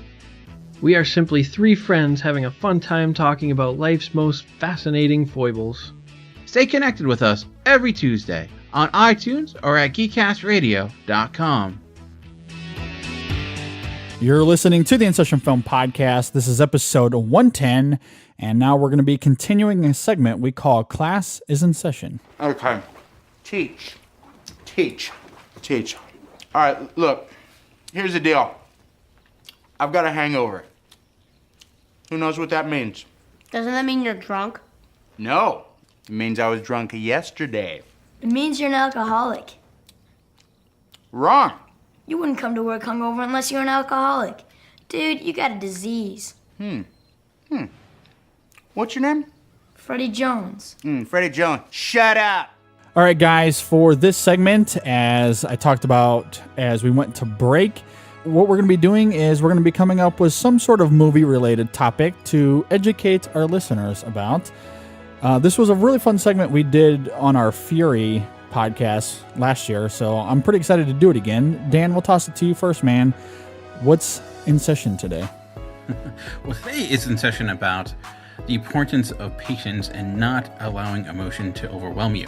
There's a movie coming out this summer that has a lot of hatred towards it already, and that came before even like a trailer was released. And I'm of course talking about the Fantastic Four reboot that is be dropping later this summer. And yeah, sure. A lot of controversy has been surrounding this film, and rightfully so for a lot of reasons. There's been a lot of rumors regarding what Doctor Doom's going to be, and I think a lot of people are already deeming it like the worst movie ever to exist in the world ever. And I just want to teach people that maybe there is a slight possibility that the movie might be actually just okay. It might be okay. And that's because of the talent involved. If I told you that a movie was being made starring Miles Teller, who was phenomenal in Whiplash last year, spectacular now as well. You also have the director of Chronicle, who took a really small budget and really made an eventful, really great science fiction film that was highly inspired by movies like Akira and other superhero movies. You have one of the stars from House of Cards. You have Michael B. Jordan, the star from Fruitvale Station, who burst on the scene, who's worked with the director before. The guy who played one of the best villains last year in Koba, Toby Kebbell, is playing one of the most iconic villains in Marvel history in Doctor Doom. So I think there are some ingredients here that can make this movie good. There's talent involved. There's a lot of great talent here. I know it's changing Fantastic Four. There's a lot of adjustments to it, but also it's a Fantastic Four. The thing is, no one really cares about the Fantastic Four. No one wants to say that, but no one really does. It's the book doesn't sell that well. You go to a Comic-Con, no one's really dressed up as a Fantastic Four. So if any team needs to be rebooted or be adjusted, it's them. I'm not saying it's going to be great. I'm just saying I think it could be good. I have some hope here. So I'm just let's. This is my lesson in not allowing emotions to overcome us, and just think that maybe a movie with talented people can produce a quality product. And maybe I'll be wrong and it'll be the worst. But the worst case scenario, we just get 3 bad Fantastic Four movies. We already have 2 of them. So we'll just add it to the pile. Well, Dad, your class is going to be very similar to my class here in a minute, but I completely agree. Like, I don't know much about Fantastic Four anyway. Sounds like a lot of people aren't, according to the Gospel of Dan. But I agree. You put all these ingredients together. The trailer, I bought into. I thought it was actually pretty good. Now, a trailer can certainly be misleading. Dan, we had a great top 3 about that last year when you were on the show for Lucy. So we certainly know that can be the case, but the trailer looked pretty promising. I really dug it. I love the adjustments, and maybe me not being a huge fanboy, I'm a little bit more open-minded, but I think if you can keep an open mind, I agree. This could be a really fun film. I'm kind of looking forward to it. Yeah, and here's where my issue is when I first saw the trailer, because I think the movie was kind of bouncing around different titles for a little bit. Because at first it was called The Fantastic Four, and now apparently it's just called Fantastic Four like the first movie was. But when I first saw the trailer, I thought, oh, so the movie's called Fan Four Stick.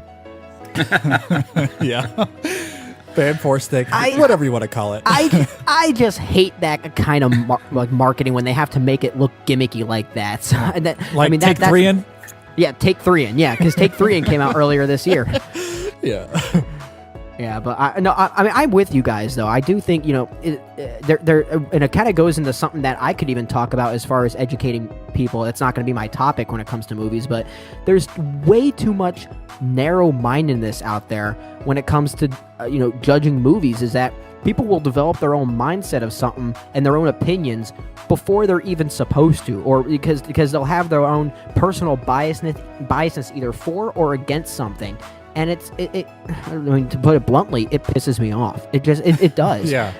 Because Sure. it just goes to show what's kind of wrong with this day and age of film criticism, is that there's a fine line between criticism versus, oh, I have to hate everything. And I feel like there are too many people out there that kind of don't understand that there is a fine line between the two, and thinking that you're picking apart a movie just for the sake of trying to find reasons to hate it is essentially film criticism, and that's not the case. And I feel like that deals a lot with personal biasness, and I think with a film like Fantastic Four coming out, those first two films tainted anything that could potentially happen with how people feel about the Fantastic Four. Yeah. So but I can't stand that. Get that out of the gutter. Get that out of the mindset. This is new. This is something different. Judge it on its own. I completely agree with you, Brennan. It's certainly a pet peeve of mine, too. I just feel like there are certain franchises or directors or producers or whatever that people just have a biasness towards. I feel like they want to hate it, so they find whatever they can to hate it before they even see it. I talked a lot about that last year, people writing the reviews for Transformers 4 a year before that movie came out. And while the movie wasn't the greatest thing I've ever seen, and maybe they were right in that case, they also went into it without an open mind. They were not even going to be open to it being possibly good at all, even if the film turned out to be that way. So I'm going to get more to that here in a second. Before I get into mine, Brendan, what's your class about today? So my class is about biopics. And it kind of goes along a little bit with what we talked, because we talked about To Write Love in Our Arms, which is it's a biopic. Also one about music, and my class today is to really kind of I want to point out that I really think the art of the biography I think it's dying. I think it really is, and I think when you look at films from last year in 2014. There were a lot of biographies that came out last year, and a lot of them just didn't really work for me at all. The only ones that really did work, the big one, was Selma. And that's because it got it right because it understood what the essence of the historical story was. Because I feel like there are way too many biopics out there that their focus is about what actor can we get to make a caricature and a believable look of the person that they're playing. It's all about an actor showcase these day and age. And I think a great example is a film like Lincoln, which I think a lot of people really did like. I enjoyed it overall for what it was. I wasn't blown away by it, but I think really the movie was just the Daniel Day-Lewis show. Is really all it mostly was, and he was very good in the movie. And there was a lot of other things going on there that I did respect, but I feel like for the most part, biopics these days are about which actor can we get that we can make look like this person. But that's all it is. That's all it is. And I think in a lot of cases, music biopics suffer from this the most, because it's all and I think the big example I can think of is there's this ongoing, not really, it's a struggle to get a movie made about Freddie Mercury, the singer for Queen. And this has been talked about a lot. Even the guitarist and drummer for Queen, who are currently still kind of keeping the band going, Brian May and Roger Taylor. They were talking about getting someone like Sacha Baron Cohen to play him. Now they're talking about getting Ben Whishaw, I think his name is, to play him, who most people know him playing the new Q from Skyfall in 2013. Sure, yeah. Which I'm not too sure I'm sold on him playing that, but it's. I feel like the biography is a dying breed because it's all about the actor showcase now. I really miss the days when a true story or the life of a true story of a specific individual was about what that person stood for in a certain time or what that person did. It's not about what actor you can get to convincingly play the part. That's not what it is anymore, but I feel like that's what everyone thinks it is. And I think other movies, like Unbroken and even maybe like The Imitation Game or The Theory of Everything, it's really all about the actor they can get to play the part. And some of those movies did a good job representing the heart of the film. A lot of the other ones did not. And I feel like it's kind of showcasing that the biography is starting to become a dying breed. I think people are losing sight why you're supposed to be making a biography, because otherwise, just make a documentary on the subject matter if you want to understand what the essence of this story was about. Otherwise, there's no point in making it. It's starting to frustrate me, but no, I completely agree with you, Brendan. I think you make a lot of great points, and the point that you were making with Selma, I think, hits the nail on the head when you were saying that a lot of these biopics just aren't focused, but if you focus on a certain time in a person's life or a certain event and tell that story, it works. And in Selma, it wasn't the story of Martin Luther King, it was the story of Selma. Now, he happened to be the central focus of it, but it wasn't his entire life, and it didn't need to tell us his entire life. And I understand the intrigue to tell a biopic because there are certain stories out there that are just worth telling, and I think that's fantastic. You know, you look at a movie last year like Unbroken. That dude's story is worth telling. I mean, what he goes through is just incredible. It's certainly worth watching. Now, the way that Angelina Jolie tells that story hits on all the flaws that you were talking about with what biopics are doing, and it just didn't work. And that's disappointing because I feel like that story should be told. But you have to focus it in a way that gives us the struggle of the character, tells a nice tight story that is cohesive throughout the entire film, and most biopics certainly missed a point on that. And I agree that a lot of it is getting the right actor in there, and I can understand that because you want to get an actor in there that can portray that character, or if you look like them, that helps kind of you settle down in that, because you don't want to be distracted by thinking that, oh, it's an actor and not this person. But at the heart of it, it has to be the story, not who is the actor or who's the director or whatever the case may be. Yeah, and I think that's where a lot of No, go ahead, Dan. I think it's really important to humanize who you're portraying and not allow the historical ramifications of their life be why the movie is important. I think sometimes you need to let us know why they're important to that individual. And I think a lot of movies, I think with like Theory of Everything, like watching that, it felt like a movie that was aware of how important it was or the character it was portraying, and it didn't try to explore, why these events were important to these individuals. And I think you mentioned, with focusing on a specific area can do that. And what I thought was effective with Selma was the way it showed how Martin Luther King was just a human being. It showed his flaws. He was a very flawed guy. Yeah, absolutely. Exactly. And it almost de-heroized him and showing that this is a guy that struggled. He had his doubts, and why that was important, and why Selma was just important for him as it was for the movement, and why that success was so vital. Exactly. I think that's the issue of the biopics. They get so broad and so just that checklist of, okay, we got to go to this important moment, Like, you don't have to talk about all the things we already know about. You can kind of approach it in a different way and really gloss over those things that we already know. And I think that's the issue. You want to give people what they expect, and then that leads to just a really generic film. Yeah, absolutely. Yeah, I think another great example of one that suffers is a few years ago, Clint Eastwood's J. Edgar, because it goes through. It talks about one of the major specific aspects of J. Edgar's, I guess, his homosexuality and cross-dressing hidden life. But it also focuses on his entire life in many ways. And then when you've got really bad makeup that's supposed to help try and convince that, it makes it even that much worse. But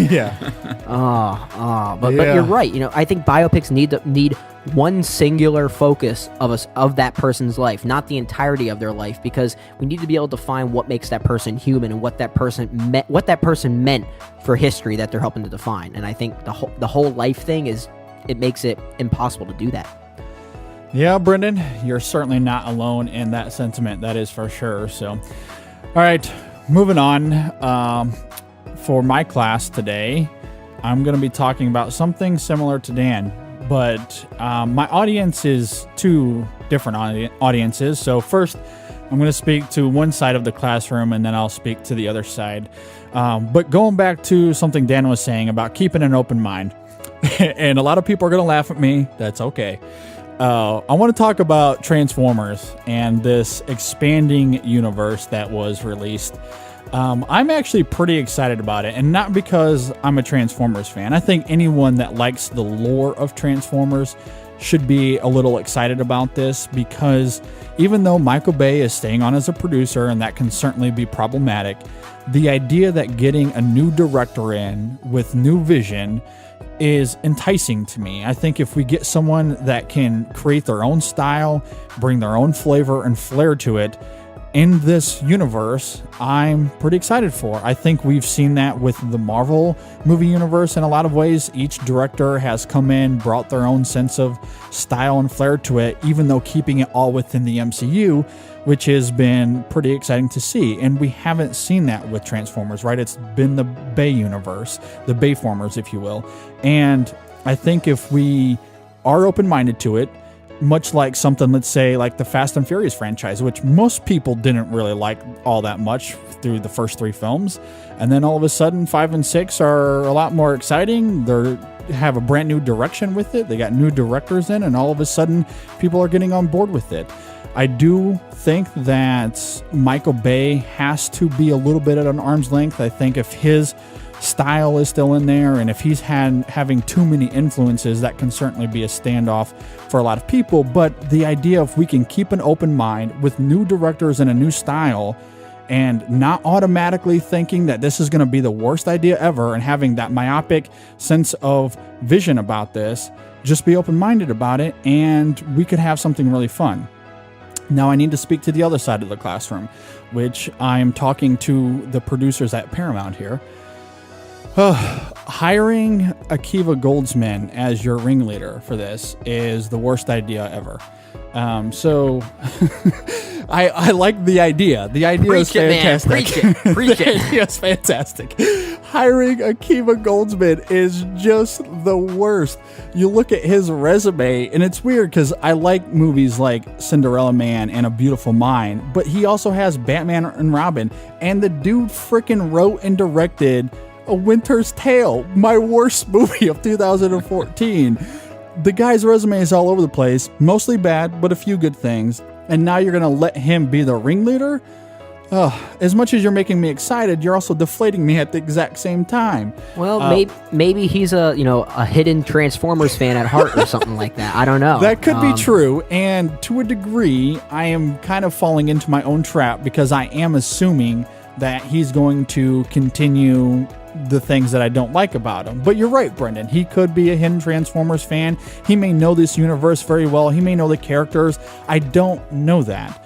All I can base it off of is his resume. And on his resume, he has the worst film of 2014, and he also has Batman and Robin. Yeah, those are god-awful. So going forward, it's kind of hard for me to be too excited, even though I want to be excited. So I'm going to keep an open mind for sure. I want to walk when I'm talking, but at the same time, producers at Paramount have got to be on the ball with this, and they have to be watching Akiva Goldsmith and to a degree also Michael Bay, that as you're expanding, keep a cohesive story going that is going to make sense to the fans, that has a style that everyone is embracing, both critics and fans alike, and I think there's a middle ground there that we can reach. Personally, the only thing I'm just kind of not to poo-poo your point. Am I the only one that's kind of tired of the idea of cinematic universes just in general a little bit? I mean, I this is coming from a quote unquote Marvel fanboy, but I just feel like it's sure. It can be a hindrance in a lot of ways, I think, and I think like comics ran into that, having to use the deal with continuity, and I don't know. I don't know what they're doing per se regarding their cinematic universe for Transformers, but I hate the idea that everyone needs to make it now for every movie. Like they talked about like the Ghostbusters cinematic universe. Like we don't need that yet. Like, make one movie, good movie first. So this is just proof that Marvel has been building an empire with their Marvel Cinematic Universe here, and that people are really trying to gravitate towards it and kind of try and do the same thing. But here's the big difference between what Marvel's doing versus now what DC's trying to do, what Transformers are doing, with what Ghostbusters is doing, is that, and Kevin Feige claims this, but I know he's right when he says they've always had a plan. Ever since Iron Man 1 came out in 2008, they had an idea of how they wanted to take this. Did they know it was going to work, if Iron Man was going to be successful? No, but they had it in the back of their minds, and they had a vision for this. And that's why what Marvel is doing is working for them, and at least I think it is. I'm sure you guys think the same thing, that it's working for them. They are building a continuous empire, and it makes sense. And the films, for the most part, are very good. Yeah. So if Akiva Goldsman or whatever, if he is a fan of the Transformers lore, good for him. But I do hope that there is some fanboyism hear that Akiva will be able to demonstrate, because he has written some good films kind of this genre before. Didn't he write I Am Legend? He did write I Am Legend, yeah. Yeah, which I think is a pretty underrated film. I really do enjoy that film. I like it too, yeah. I mean, he's got some good hits on his resume, but he also has some really bad ones too, so I don't know. It's got some stinkers, yeah. Yeah, I don't know. It's hard to tell. And the other thing with it too, going back to the Feige thing is, and what you were saying about Marvel is, Marvel's been kind of doing this from the beginning, and maybe Transformers hasn't, but even though he's not necessarily going to be writing or directing any of these films necessarily, but the whole reason they're hiring him is to set that plan, get that plan going forward, so they have a foundation to go off of. So even though they're late in the game, at least they're putting something together. That's the whole point of it anyway. Yeah, I completely agree. I don't want them just be putting it together for the sake of putting it together. I do hope that there is a vision and an understanding of where they want to and should be taking it. Yeah, absolutely. So anyway, I'm sure we could go on forever about a lot of this stuff, but I think that was some pretty good classes for today.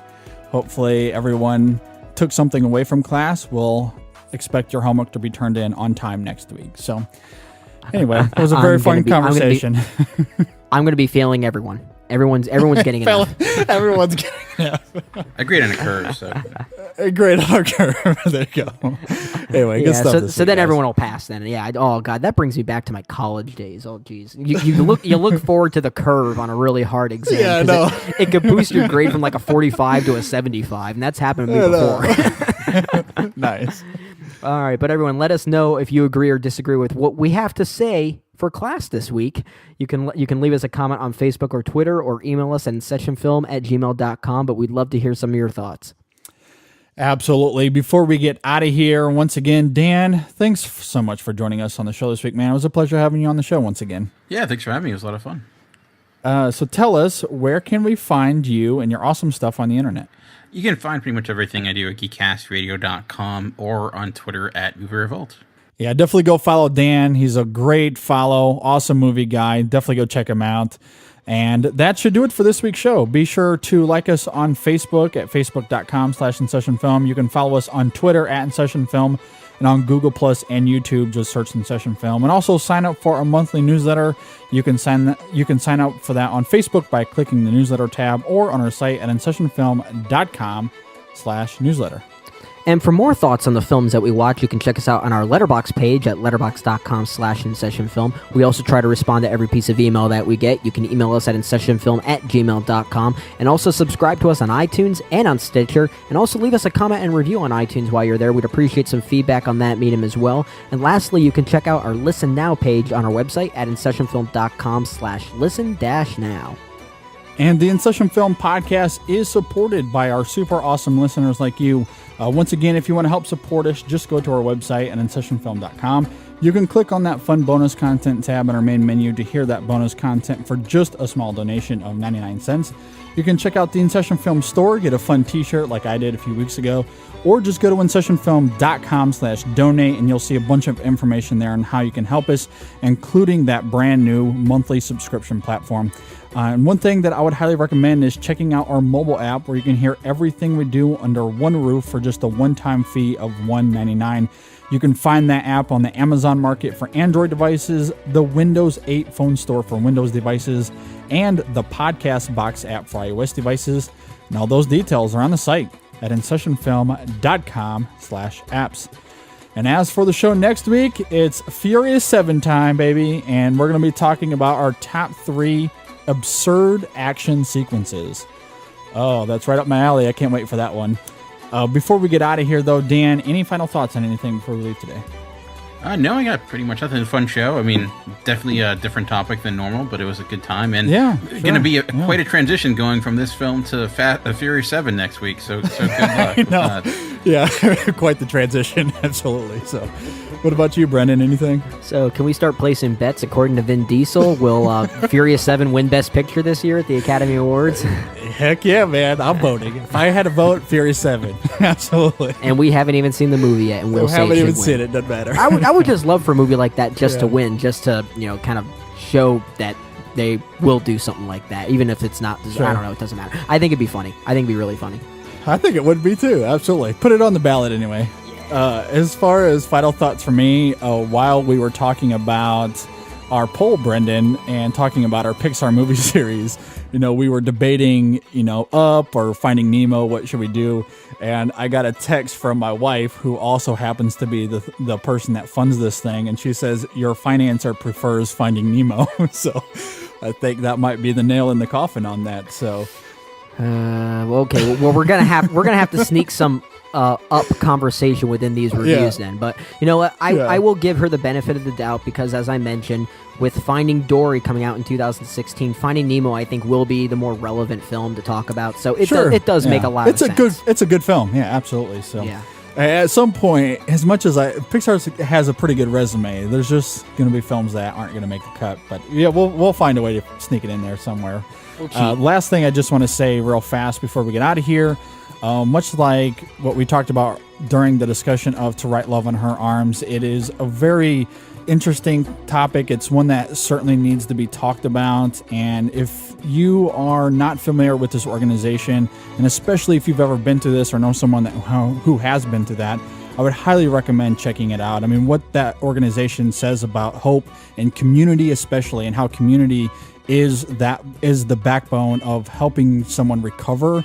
It's just phenomenal. I couldn't recommend them enough. It's just fantastic stuff, and certainly has played a big part in my life in some tremendous ways. So check them out online and check out the film if you get a chance. It was a very nice surprise. So anyway, for our extra film this week, make sure you stay tuned. We're going to be doing a conversation on It Follows, the horror film that also came out this last weekend.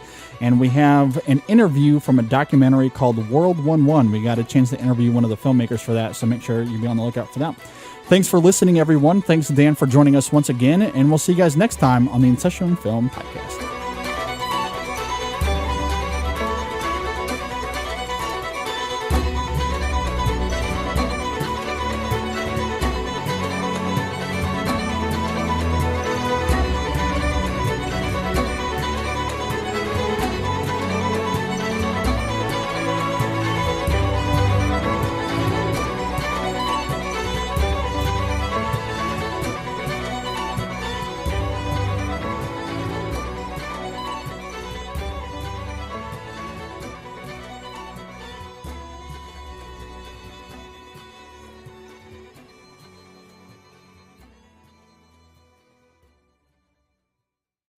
I just dug up that quote out of nowhere. It's like, okay, I'm using that. Sounds good. I was just like, is he going to have something? We'll find out. So that was good. For the entire version of our podcast, be sure to subscribe to us on iTunes or on Stitcher, or check us out online at InSessionFilm.com.